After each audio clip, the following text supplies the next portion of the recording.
જલારામ બાપા વિરુદ્ધ ટિપ્પણી કરનાર સ્વામીના વિરોધમાં પાટણ પંથકમાં પડઘા પડ્યા છે। સાંતલપુર વારાહીના સનાતન પ્રેમીઓએ અર્ધનગ્ન હાલતમાં વિરોધ પ્રદર્શન સાથે આવેદનપત્ર આપ્યું છે। જલારામ બાપા વિરુદ્ધ ટિપ્પણી કરનાર સ્વામીના વિરોધમાં પાટણ પંથકમાં પડઘા પડ્યા છે, ત્યારે શુક્રવારે સાંતલપુર વારાહીના સનાતન પ્રેમીઓ અર્ધનગ્ન હાલતમાં વિરોધ પ્રદર્શન સાથે વારાહી મામલતદારને આવેદનપત્ર આપી સ્વામિનારાયણ સંપ્રદાયના સંત જ્ઞાન પ્રસાદ દ્વારા વીરપુર જલારામ મંદિર ખાતે જઈને જાહેરમાં માફી માંગે તેવી ઉગ્ર માંગ કરી છે। વારાહી ખાતે સમગ્ર સનાતન હિન્દુ ધર્મના લોકો અને રઘુવંશી લોહાણા સમાજ જે વિશાળ સંખ્યામાં એકત્ર થઈ વીરપુરના સંત શ્રી જલારામ બાપા વિરુદ્ધ ટિપ્પણી કરનાર સ્વામિનારાયણ સંપ્રદાયના સંત જ્ઞાન પ્રસાદ વિરુદ્ધ અર્ધનગ્ન હાલતમાં સૂત્રોચ્ચાર કરી જાહેરમાં માફી માંગવાની માંગણી કરી મામલતદારને આવેદનપત્ર આપી ઉગ્ર દેખાવો કર્યો હતો।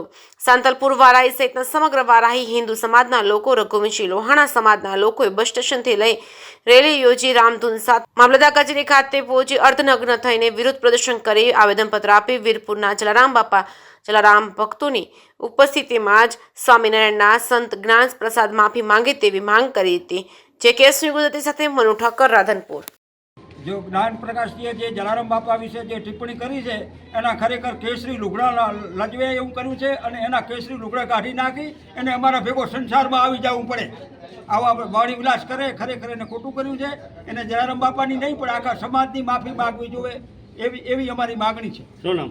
अशुभाई खमजीभाई ठक्कर। जे ज्ञान प्रकाश स्वामीजीए बापा विरुद्ध जे शब्दों उच्चार्या है એ ખૂબ નિંદનીય છે અને સંતોએ સારી વાતો કરવી જોઈએ। આવી રીતે સમાજને, સનાતન ધર્મને નુકસાન થાય એવી વાતો એમણે કરવી ના જોઈએ। એના માટે વારાહી લઘુવંશી સમાજ તથા સમગ્ર હિન્દુ સમાજ વતી બધાએ આવેદનપત્ર આજે મામલતદાર સાહેબને આપ્યું છે અને સખત શબ્દોમાં બધા વિરોધ કરે છે। હિસાબ આપવો પડે છે। એમણે જલારામ બાપાની બાબતે જે કંઈ વાણી વિલાસ કર્યો એ સનાતન ધર્મને અને સનાતન સંતને દુઃખ પહોંચે તેવું તેમનું નિવેદન રહ્યું છે। તેથી એ વીરપુરમાં આવી અને જલારામ બાપાની માફી માગે। ઠક્કર સમાજ અને જલારામ ભક્ત સમાજ આનાથી નારાજ થયો છે। એમની ધાર્મિક લાગણી દુભાણી છે, હૃદયને ઠેસ પહોંચી છે, એટલે એમને માફી માગવી જોઈએ અને નમતું જોખવું જોઈએ। જો નમતું નહીં જોખે તો હજુ આંદોલનને વધુ વેગવંતું બનાવીશું તેની હું તેમને આ મીડિયાના માધ્યમથી જાણ કરું છું।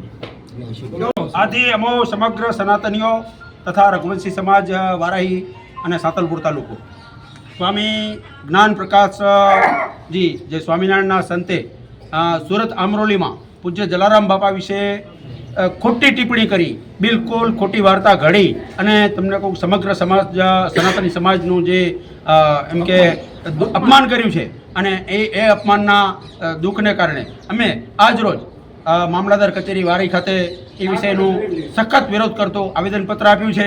અમે એવી માગણી કરીએ છીએ કે આ વત્સલ સ્વામી પૂજ્ય જલારામ બાપાના જગ્યાએ જઈ અને લેખિત અને એના ચરણોમાં નમન કરી અને હૃદયથી માફી માગે તો જ એને માફી મળે, આવી અમે બિલકુલ તીવ્રતાથી માગણી કરીએ છીએ। બોલો જય જલારામ બાપા। ભાઈ દેવચંદભાઈ વારાહી ગોકલાણી।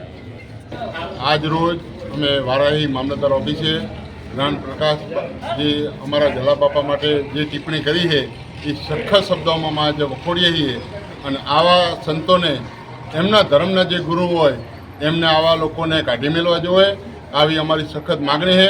અને જલારામ વીરપુર જઈ અને લિખિતમાં માફી માગે તો જ અમે માફી આપી શકીએ, નકર આને માફી ના મળે। અને આવા ઘણીવાર અવારનવાર એ લોકો હનુમાનજી વિશે, બીજા વિશે બોલતા હોય, એટલે આવું ના બોલે અને હિન્દુ સમાજમાં ખોટા બે ફાંટિયા ના પડે એના માટે અમે ખૂબ દુઃખી છીએ અને જલા બાપાની માફી માગે એ જ અમારી અરજ। અસ્તુ। જય જલારામ।